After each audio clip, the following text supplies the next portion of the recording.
참 아름다운 곳이라.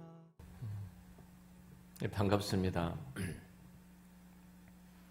오미크론 때문에 모두가 다 긴장되어 있는 것 같습니다. 우리의 마음도 이렇게 안정되지 못하고 불안한 가운데 있는데 성령님께서 여러분 마음속에 참된 평안과 안정을 주시기를 축원합니다.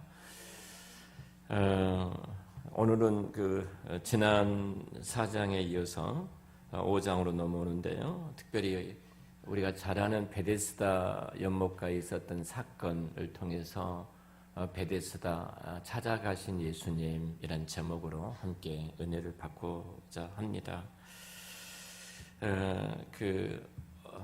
어떤 청년이 조카를 데리고 수족관에 구경을 갔습니다. 5살 이제 갓 된 어린아이를 데리고 갔는데 이 조카가 삼촌한테 질문을 했어요. 삼촌, 저기 그 붕어들은 물고기들은 입만 뻥긋뻥긋하고 말을 못해. 이렇게 삼촌한테 물으니까 삼촌이 굉장히 난처하죠. 뭐라고 대답할까 한참을 고민하다가 이놈아 생각해봐라. 너도 머리를 차박고 있으면 어떻게 말을 하겠니? 입만 뻥긋뻥긋하지. 그리고 한 2년이 흘렀어요. 근데 삼촌이 그렇게 말하는 게 늘 걸린 거예요. 그래서 이제 답을 알고 나서 삼촌이 조카한테 물었습니다. 조카한테 너 왜 그 물고기들은 물속에서 입만 뻥긋뻥긋하고 있는 줄 아니? 그러니까 조카가 하는 대답이 삼촌 머리를 그 물속에 차박고 있어봐. 입만 뻥긋뻥긋하고 있지. 이 말이 무슨 말이냐? 우리가 잘 가르치고 잘 배워야 된다는 것입니다.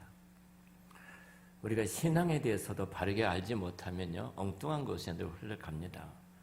한국 교회가 굉장히 큰 아픔은 어떤 문제가 직면했을 때 그 문제를 읽을 수 있는 눈과 영적인 그 힘을 갖고 있지 않다는 것입니다. 대통령 선거를 통해서 굉장히 많은 상처도 있고 상처도 주고 이런 등등의 시간들을 보냈는데 이런 세상 일을 바라볼 때 그리스도인들은 어떻게 이 일들을 바라볼 것인가 하는 내용들입니다. 사실 우리 개인적으로 마찬가지일 겁니다. 우리 개인적으로 내 앞에 어떤 일이 닥쳐올 때 내가 과연 그런 일들을 영적인 능력을 갖고 근력을 가지고 정확히 읽어볼 수 있는 눈을 갖고 있는가, 아니면 그냥 허우적거리면서 조그마한 것에 시험에 빠져서 허우적거리고 그냥 발버둥 치고 있는 우리의 모습은 아닌지, 이런 모습들을 우리가 생각해 보게 되어지는데요. 오늘 이 본문이 참 우리 이런 아픔을 줍니다. 성경에 어떤 분이 이런 말을 했어요. 창세기부터 요한계시록까지, 창세기부터 요한계시록 처음부터 끝까지 성경은 기적을 빼고 나면은 껍데기밖에 남지 않는다. 표지밖에 남지 않는다. 성경 전체는 기적의 책이라고 이야기를 합니다. 기적으로 시작해서 기적으로 끝나는 것이, 하나님의 창조로 시작해서 예수님의 재림으로 끝나는 것이, 인간의 이성으로는 생각할 수 없는 것들이 성경의 내용들이거든요. 오늘 베데스다 연못가에 있었던 사건인데요. 오늘 이렇게 시작을 합니다. 1절에 그 후에 유대인의 명절이 되어 예수께서 예루살렘에 올라가시니라. 그 후에는 우리가 잘 아는 것처럼 4장이죠. 4장. 그러니까 4장의 사마리아의 사건, 그리고 우리가 또 이어서 봤던 것처럼 그 왕의 신하의 아들을 고쳐줬던 사건. 자, 이런 사건이, 그러니까 사마리아와 갈릴리 사건이 있는 이후에 예수님이 예루살렘으로 올라가셨더라. 이렇게 말씀을 합니다. 예루살렘에 올라가신 이유가 뭐냐면은 명절이 되어 이렇게 말씀을 하죠. 자, 우리나라는 명절이 되면 어디로 가지요? 대부분이 고향으로 가지요. 고향으로 내려갑니다. 유대인들은 명절이 되면 다릅니다. 도시로 몰려듭니다. 예루살렘으로 모든 백성들이 몰려들어요. 뿐만 아니라 흩어졌던 외국에 나가는 사는 모든 사람들까지도 다 이렇게 예루살렘으로 모여듭니다. 저들은 예루살렘에서 명절을 보낸 것이 유대인들의 문화인데요. 그것은 우리는 고향 중심이라고 한다면 이스라엘 사람들은 성전 중심이죠. 하나님의 중심, 성전 중심, 철저하게 교회를 중심하는 것이 저들의 삶의 태도였어요. 그러니까 명절이 되어 저들이 이제 예루살렘으로 예수님도 올라오고 모든 유대인들이 다 모여들었습니다. 그런데 오늘 이 베데스다 사건이 그 위에서 바로 이제 이어져 가고 있는데요. 모든 사람들이 이제 예루살렘에 모여서 그 명절의 축제를 즐기고 있습니다. 축제를 즐기고 있을 때에 제자들도 뭐 축제를 즐기고 있고 모두가 즐기고 있을 때 예수님은 조용히 그 축제 즐기는 자리에 빠져나와 한 곳에 도착을 하죠. 그것이 바로 베데스다입니다. 베데스다에 예수님이 도착했을 때 그곳에 한 양의 문 곁에 연못이 있었는데 그 연못을 베데스다 이렇게 말하는데요. 이 베데스다 스토리는 교회를 조금 다니는 모든 사람들은 다 알고 있죠. 그러니까 이 베데스다 브랜드 가치가 이 단어 브랜드 가치가 굉장히 큰 것 같아요. 뭐 베데스다 교회, 베데스다 양로원, 베데스다 병원, 뭐 베데스다 세탁소, 베데스다 세탁소까지 있더라고요.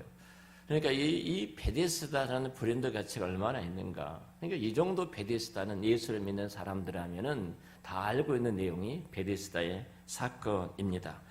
자, 이곳에 어떠하든지 간에 어떤 소문이 들렸는데 그 소문이 그 베데스다 양문, 그 양의 문 곁에 있는 한 연못이 있는데 그 물이 동할 때 그곳에 먼저 들어간 사람이 있다면 치료가 된다. 이것 때문에 굉장히 많은 사람들이 그곳에 모여 있습니다.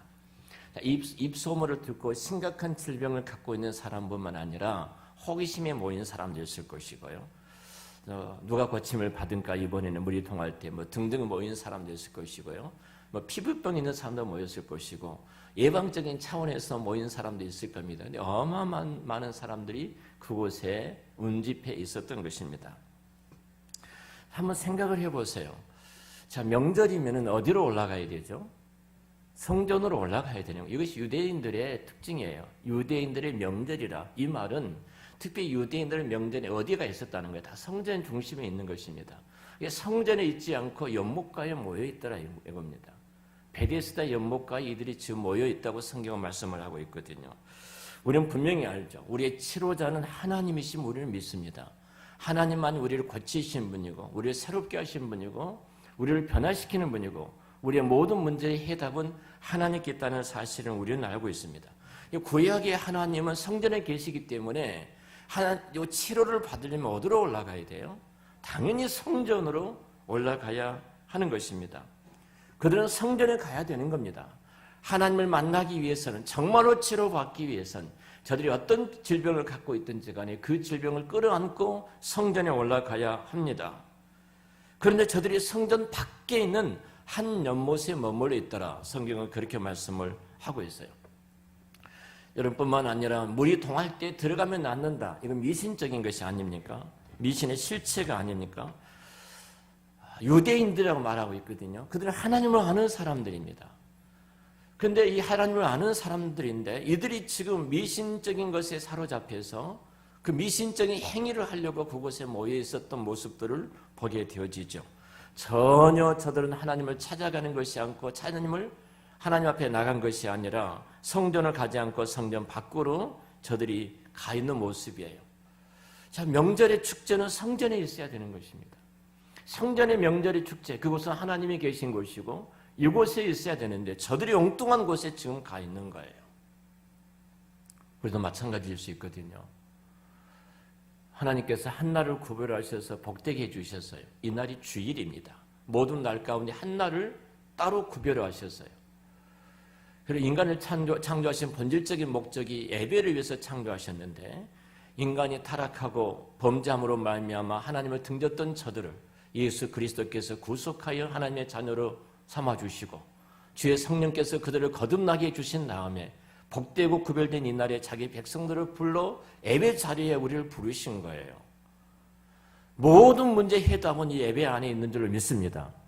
근데 자꾸 우리는 예배를 중요시하지 않고 다른 것에 대한 귀를 기울인다면 지금 베데스다의 이 연못가에 있었던 사람들과 별반 다른 바가 없습니다.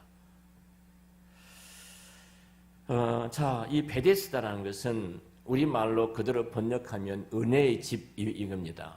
베시라는 말은 집이란 말이고 에스다라는 말은 은혜 혹은 자비예요. 자비의 집이에요. 자비의 집. 자비의 집인데, 자, 이곳은 예루살렘 성의 북쪽의 양의 문, 양들이 들어가는, 제사를 드리려고 하기 위해서 양들을 끌고 들어가는 문이 있어요, 따로. 성전에 4개의 문이 있는데 그 4개의 문 가운데 특별히 양의 문이 있고, 그 양의 문에 이 양들을 끌고 들어가는 문인데 그 앞에서 양을 팝니다, 사람들이. 양을 팔고 사고 팔고 하는데 그곳에서 양을 끌고 들어가는 양의 문이에요. 양의 문 곁에 바로 조그마한 연못이 하나 있는데 그 연못 이름이 베데스다, 자비의 연못이다, 이렇게 이야기를 합니다. 양문은 여러분들이 조그만 성경을 읽으신 분들은 큰 사건이 있는 것을 아실 겁니다. 느헤미야서에 보면은 느헤미야가 바벨론 포로에서 귀환하여 가장 먼저 모두 무너졌던 문들 가운데, 성벽 가운데 가장 먼저 수축했던, 다시 세웠던 것이 양문입니다. 양문을 세웠어요. 자, 양문을 세웠었던 가장 중요한 것은 뭐예요? 우리나라가 무너졌다. 이스라엘 민족이 지금 포로로 끌려가서 무너졌지 않습니까? 우리나라, 무너진 백성, 무너진 신앙을 세우기 위해서는 양의 문이 회복되어져야 되는 것입니다. 그래서 다시 말하면 제사가 회복되어져야 되고 예배가 회복된 것이 모든 문제가 해결되어지는 것이다. 그래서 모든 문제 해결을 위해서 우리 민족이 다시 새로워지기 위해서, 조국이 건설되기 위해서, 신앙이 회복되기 위해서 느헤미야가 가장 일쓰고 첫 번째로 힘썼던 것이 양의 문의 수축인데, 이 말은 제사입니다. 바로 예배가 회복되어져야 되는 거예요. 우리도 마찬가지입니다. 본질적으로 우리가 이 양의 문이 회복되지 않냐면, 예배가 회복되어지지 아니하면 여러분 어떤 것도 해결될 수가 없습니다. 어느 목사님 교회를 갔는데 한 1000여 명 모이는 교회인데요. 부사역자들이 주일날 하는 일이 있답니다. 주일날 하는 일이 뭐가 있냐면은 여러 가지 요소에 있어서 성도들을 살피는 거예요. 다 살필 수가 없잖아요. 근데 예배 드릴 때 태도가 좋지 않는 사람은 분명히 신앙에 문제를 갖고 있더라는 거예요. 분명히. 그래서 다 살필 수가 없으니까 예배 시간에 분명히 예배에 대한 태도, 예배에 대한 모습이 틀린 사람, 문제가 있는 사람들을 살펴보면은 다 신앙의 어그러짐, 영적인 심각한 문제가 있는 사람들이더라. 그래서 그분들을 집중적으로 이제 부사역자들이 신방하고 돌본다는 말씀을 제가 들었습니다. 여러분, 본질적으로 마찬가지입니다.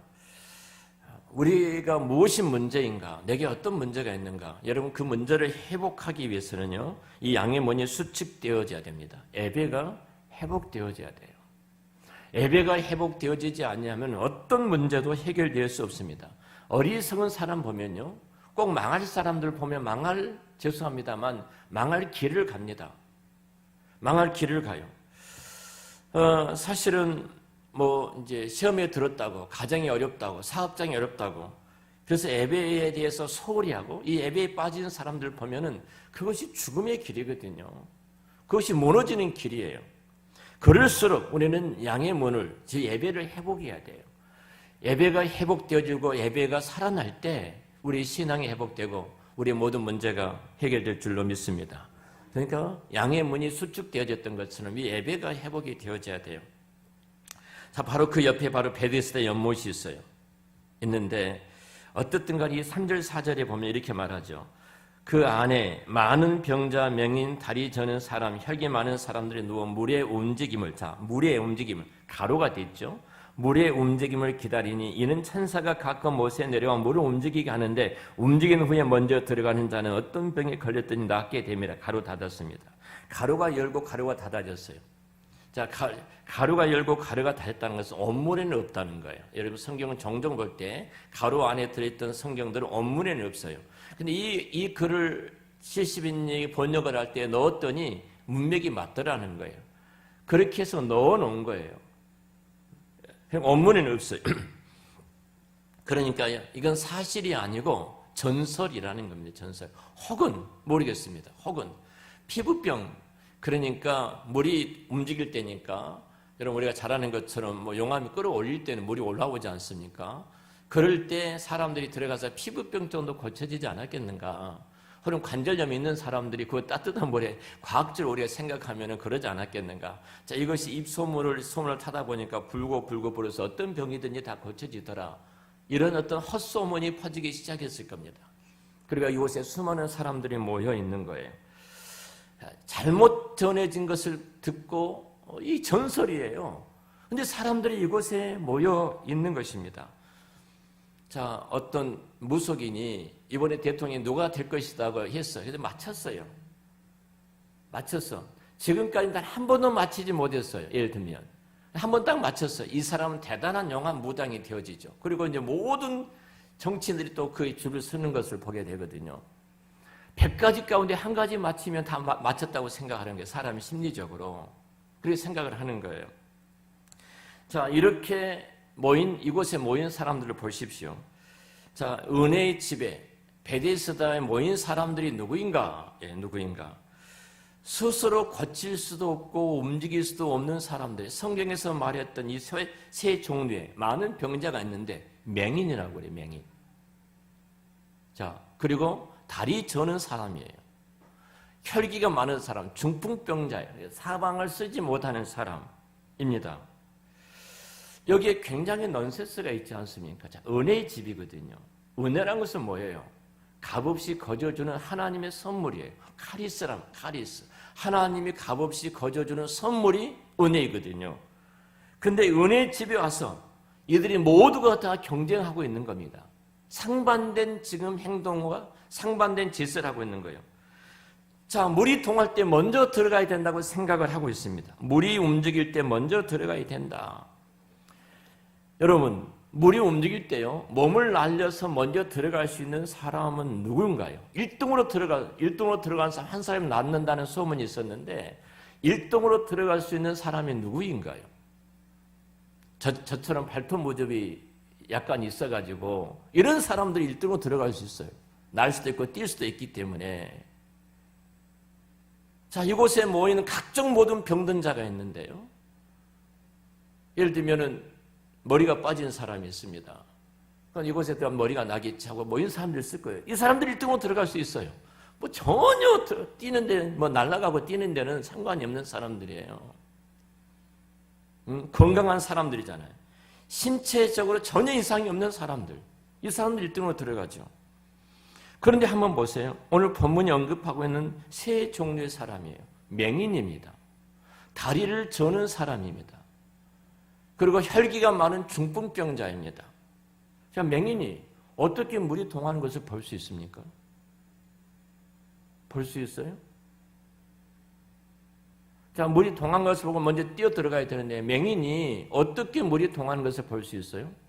다리 저는 사람, 다리가 절고 있기 때문에 이 사람이 이제 물이 통하는 것을 보고 일어서려고 주춤주춤 저니까 일어서려고 하는 순간 이미 다른 사람들은 다 들어갔다 나와서 수건으로 몸 닦고 있을 것입니다. 혈기 많은 사람 생각해 보세요. 물이 통한 나갈 때 혈기 많은 사람들이 온몸을 쓰지 못하니까 떼굴떼굴 굴러갈 겁니다. 다 끝나버린 시간이에요. 여기에 등장한 이 세 사람은 어떤 것도 그들 스스로 할 수 없는 사람이에요. 아무리 물이 통해도 그들은 절대로 그 물속에 들어갈 수 있는 사람들이 아닙니다. 들어갈 방법도, 들어갈 힘도, 들어갈 능력도 없는 맹인이고 다리 저는 사람이고 그리고 혈기 마른 사람입니다. 근데 그들은 끊임없이 생각합니다. 뭔 생각을 해요? 나도 먼저 들어가면 고칠 수 있다. 그 간절함을 갖고 있는다고 해서 그것이 고쳐지는 것입니까? 들어갈 수 있는 것입니까? 베데스다가 이 자비의 연못이에요. 자비의 연못이 되려면 어떻게 해야 되겠습니까? 사람들이 다 모여서 배려해야 되잖아요, 먼저. 그러면 어떻게 해야 되죠? 가장 먼저 혈기 많은 움직이지 못한 사람이 물이 통할 때 먼저 들어가도록 하자. 이게 자비입니다. 그렇다면 이런 환자들은 그곳에 있지 않았겠죠. 만약 소문대로 되어졌다면 있지 않았지 않겠습니까? 38년 된 병자가, 이 중풍병자가 어떻게 그곳에 있지 않을 겁니다. 이미 배려했기 때문에 물이 동할 때 먼저 누가 집어넣었으니까 그곳에 없겠죠. 이들의 한해는 하나예요. 지금 경쟁 원리만 갖고 있습니다. 전혀 자비가 없습니다. 지금 자비의 예수님, 그 진정으로 은혜를 베푸실 예수님이 그들 가운데 왔는데, 그들 중에 오셨는데 아무도 예수를 바라보지 못하고 물이 동하기만을 기다리고 있었다. 이 말이 무슨 말 같아요? 요한복음 1장 아닙니까? 요한복음 1장은 성경이 이렇게 시작하죠. 자, 성경의 시작이 어떻게 돼요? 하나님이신 예수님께서 자기 백성들 가운데 오셨습니다. 자기 백성들 가운데 오셨는데 자기 백성들이 알아보지도 못하고 영접지도 아니하더라는 거예요. 빛이신 예수님이 오셨어요. 그들 가운데, 자기 백성 가운데 오셨어요. 근데 어떤 자들도 이 예수님을 영접하지를 않고 있더라, 이 말씀을 하고 있거든요. 한번 생각을 해보십시오. 지금 요한복음이 계속 전개되고 있는 내용이 1장하고 어떻게 끌고 가고 있는가를 한번 보세요. 자비 예수님이 그 은혜 예수님께서 진정한 베데스다, 이 은혜이신 예수님이 그들 가운데 오셨다면, 자비 예수님이 그들 가운데 오셨다면 저들이 지금 누구를 바라봐야 돼요? 예수님을 바라보고 예수님께 나와야 되잖아요. 그러지 않습니까? 그런데 저들은 지금 어떻게 합니까? 오히려 자비이신 예수님을 바라보지 않고 오직 물이 동하기만을 이들은 기다리고 있었습니다. 이것은 당시의 유대인의 영적인 상태에 오늘을 살아가는 모든 인류들의 모습이기도 합니다. 모습이기도 해요. 자, 오늘 우리 은혜의 집, 우리가 교회에 모여 있는데요. 오늘 신앙인의 영적인 상태를 의미하고 있는지도 모릅니다. 이것은 어찌 보면은 2000년 전에 이 사건이 베데스다 연못의 사건만이 아니라 은혜의 집, 자비의 집, 정말로 예수님께서 이곳에 주인 되신 예수님 앞에 우리가 모여 있는데 진정으로 예수님 앞에 우리가 나와 서 있지 못하고 오히려 나를 향해서 이 말씀을 주시고 그리고 우리를 향해서 이 말씀을 주께서 주고 계신데 이 말씀이 나와는 상관이 없는 말씀으로 듣고 있다면 동일하게 우리들도 엉뚱한 곳에 가 있다는 사실입니다. 진리를 바로 보지 못한 소경들, 영적인 세계에 눈을 갖고 있지만 그 눈으로 보지 못하는, 영적인 눈이 열리지 않는 어둠에 묻혀 있는 사람들, 영감을 잃어버린 사람들, 수많은 사단의 공격을 받고 살지만 그것을 물리칠 힘과 능력을 갖고 있지 않는 사람들, 하나님의 자녀된 삶의 능력을 잃어버린 중풍병자, 그리고 사랑과 자비의 혈기가 참 마른 가련한 손길들, 어찌 보면은 우리들의 모습이 아닌가 생각을 해봅니다. 이 난치병 환자의 모습이 우리의 모습, 나의 모습, 우리 모두의 공동체의 모습인지도 모르겠습니다. 바로 이때 예수님께서 나타나셨습니다. 자, 문제 해결은 은혜의 집에 있는 것이 아니라 오직 예수 그리스도께 있음을 믿습니다. 자, 그러면 어떻게 해야 되나요? 자, 제가 모두 이렇게 말씀을 드렸어요. 정말 이 중풍병자들이 하나님을 만나고 치료 대신 하나님을 만나기 위해서는 어디에 올라가야 된다는 거예요? 성전에 가야 합니다. 하나님은 그곳에 거하시기 때문에 당연히 성전에 올라가야 되죠. 성전 올라가서 저들은 그 하나님의 은혜를 입어야 되죠. 근데 저는 엉뚱한 데 가 있습니다. 하나님이 계신 곳이 성전이기 때문에 이들이 하나님을 만나려면 성전에 가야 되는데, 그런데 이 병든 자들은 베데스다의 목가에 있습니다. 자, 그런 그들에게 하나님께서 어떻게 하시는가 이거예요. 자, 성전 되신 예수님이 그들을 찾아가신 겁니다. 이게 복음이에요. 성전이신 예수님이 성전에 오지 못한 저들을 찾아가신 거예요.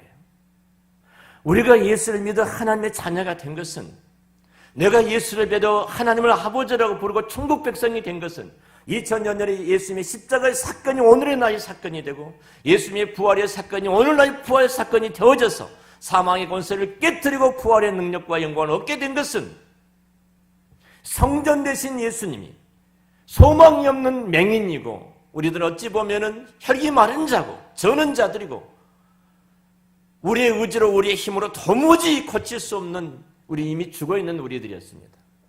그런 우리들에게 성전을 오히려 등지고 있었던 우리들에게, 엉뚱한 곳에 가서 허우적거리고 있는 우리들에게 성전 대신 예수님이 친히 찾아오셨습니다. 이것이 복음입니다. 이것이 기독교예요. 세상의 모든 종교는 인간이 신을 찾아가는 것입니다. 기독교는 우리는 스스로가 신을 찾을 수 있는, 하나님을 찾을 수 있는 능력도 의지도 없습니다. 오히려 대적한 자들이었고 반역한 자들이었습니다. 그런 우리들을 친히 성전 대신 예수님께서 우리 가운데 찾아오셨어요. 요한복음 뭐라고 말씀하셔요? 우리 가운데 오셔서 장막을, 텐트를 치신 거예요. 자, 요한복음 1장을 보겠습니다.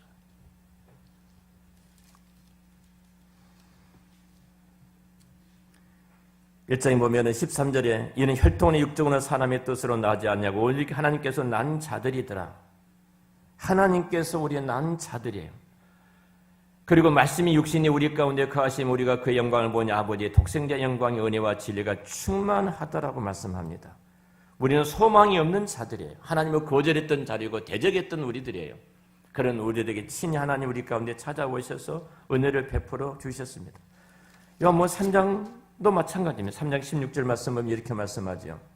하나님이 세상을 이처럼 사랑하사 독생자를 주셨으니 저를 그를 믿는 자마다 멸망하지 않고 영생을 얻게 하려 하심이니라. 결국은 우리에게 있는 것이 아닙니다. 하나님이 친히 찾아오신 거예요. 죽었던 우리들을 살리시기 위해서 성전 내신 하나님이 친히 성전에 올라갈 수도 없는 우리들을 찾아오셔서 성전, 우리에게 성전을 삼으시고 성 텐트를 치시고 장막을 치시고 우리 가운데 함께 거하여 주신 줄로 믿습니다. 이것이 오늘 이 사건의 핵심이에요. 자, 오늘 본문의 이 내용에 이들은 어떤 사람들입니까? 인간들은 끊임없이 문제를 해결하려고 하나님 밖으로 탈출하기 위해서 몸부림치는 사람들이 인간입니다. 마치 성전의 치유자 되신 하나님이 계시는데 그것을 탈출해서 베데스다 연못가에서 허우적거리고 있는 사람들처럼 모든 인류가 그런 자리에 있었습니다. 그런데 그런 사람들, 그런 인간을 하나님이 찾아오셨어요. 하나님 찾아오셨습니다. 1960년도에 슈바이처 박사 노벨 평화상을 받기 위해서 잠시 이제 아프리카를 떠나서 프랑스 공항에 내려가지고 덴마크 가는 기차를 타고 이제 갑니다.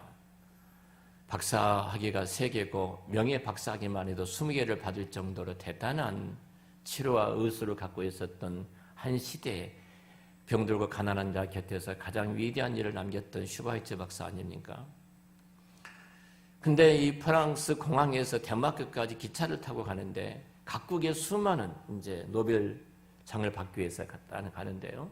수많은 각국에 있는 기자들이 다 모여들었습니다. 그래서 이 기자가 특등 칸이 있는데 특등 칸을 아무리 찾아도 없는 거예요. 그래서 1등 칸을 찾아도 없습니다. 2등 칸을 찾아도 없는 거예요. 근데 3등 칸, 화물 괴짝을 거의 싣다시피 한 그 3등 칸에 괴짝을 놔두고 사람들이 앉은 그런 3등 칸이에요. 그래서 3등 칸에 이 슈바이처 박사가 앉아 있었던 겁니다. 그리고 많은 환자들, 가난한 그 촌부들 곁에 서서 그들을 진맥을 하면서 환자들 돌보고 있었던 거예요. 그래서 기자들이 물었습니다. 놈도 피곤하실 텐데 왜 특등칸을 타지 않냐시고 3등칸을 타셨습니까? 타고 계십니까? 이렇게 물은 거예요. 근데 슈바이처 박사가 참 위대한 말을 합니다. 3등칸 다음에 그 다음 4등칸이었기 때문에 3등칸을 타고 있습니다. 이 말을 해요. 그래 한마디 남깁니다. 뭐라고 하냐면은 나는 내 인생을 즐길 곳을 찾아가는 것이 아니라 나를 필요하는 것을 찾아가는 사람입니다.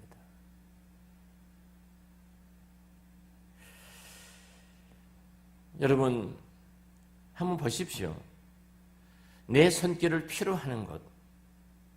주님은 우리가 주님을 필요하지도 않았어요. 하나님을 대적하고 반역한 자리에 우리 있었던 사람들이에요. 그런 우리들인데 친히 하나님께서 그런 우리들을 찾아오신 거예요. 성경은 요한복음에서 끊임없이 말씀하고 있는 내용이 성경 전체가 하고 있는 말씀이 뭐냐면은 예수님은 언제나 기다리고 계신 분이 아니라 찾아가신 분이에요. 우리가 마음의 문을 닫고 있을 때 요한계시록에도 우리에게 찾아오셔서 마음의 문을 두드리고 계신 분이에요. 찾아오신 예수님이셔요.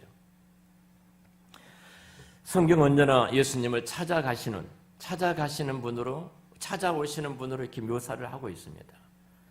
그러니까 예수님은 웨이팅 갓이 아니에요. 기다리신 분이 아니에요. 시킹 갓이에요. 항상 찾아가신 분이에요.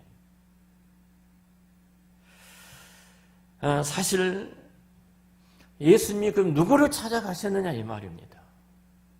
다 마땅히 성전 대신 하나님을 찾아와야 될 이들, 유대인들은 당연히 그래야 되지 않습니까? 근데 이 지금 여기에 나타난 베데스다 연못가에 있는 이 모든 사람들은 당시 유대인의 영적인 실체의 모습이었어요. 엉뚱한 곳에 자리를 펴고 엉뚱한 것에 인생 해답이 있다고 허우적거리고 있는 이 사람들이었어요. 우리 같으면 어떻게 하겠습니까?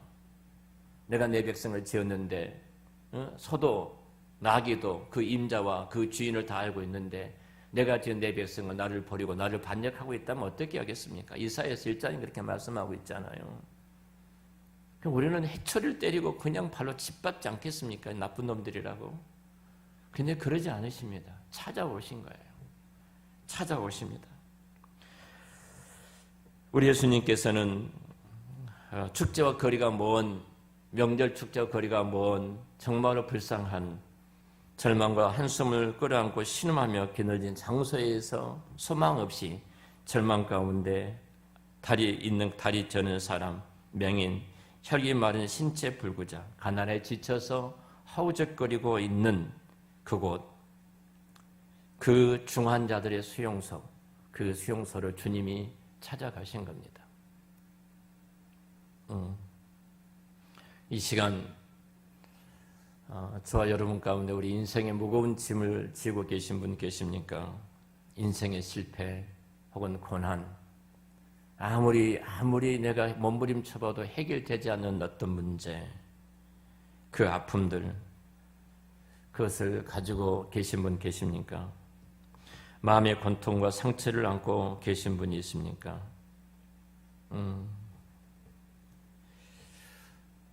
그래도 우리에게는 소망이 있습니다. 그런 우리들을 주님은 찾아오셔서 우리를 보고 계십니다. 우리 베데스다 연못가로 이제 결론적으로 가보십시다. 물이 움직일 때 1등으로 들어갈 수 있는 사람은 여러분 들어갈 필요가 없는 건강한 사람들입니다. 그러지 않겠습니까? 뛰어서 누구 못지않게 달려서 들어갈 수 있는 사람은 건강한 사람일 거예요.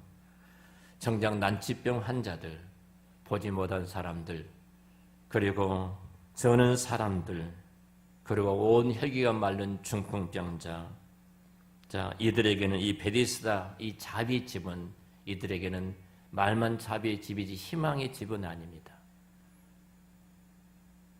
생각으로만 나도 들어가면 고침받을 수 있을 텐데 이렇게 생각으로 머문 그런 인생들의 모습이 아니겠습니까?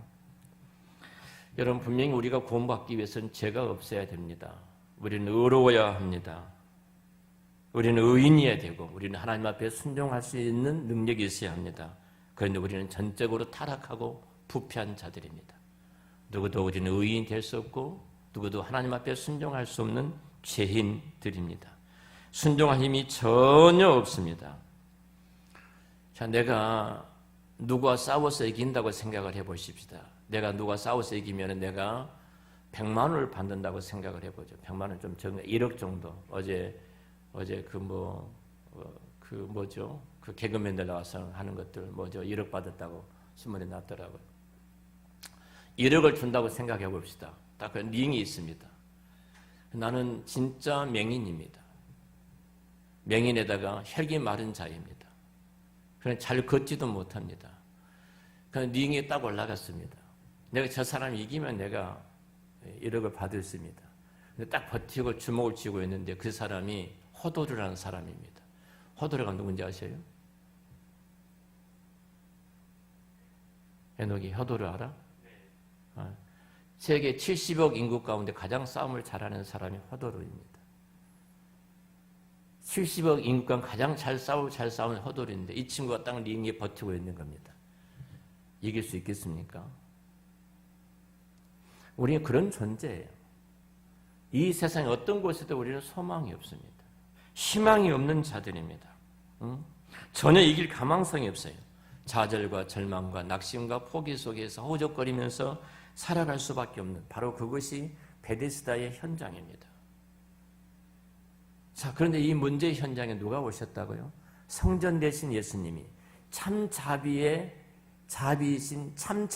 예수님이 그곳에 찾아오신 겁니다. 이것이 복음입니다.